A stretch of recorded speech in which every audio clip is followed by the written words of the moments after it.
Alright, there's like 4 little clippies.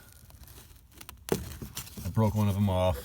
They go into that pocket. And then there's 2 of those like plastic Christmas tree panel retainers that go through here. There's 2 Phillips screws you take out right there. And then you don't got to remove the spare tire well cover.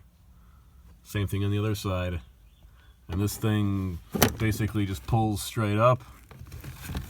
It's wedged underneath this piece of plastic trim here and here.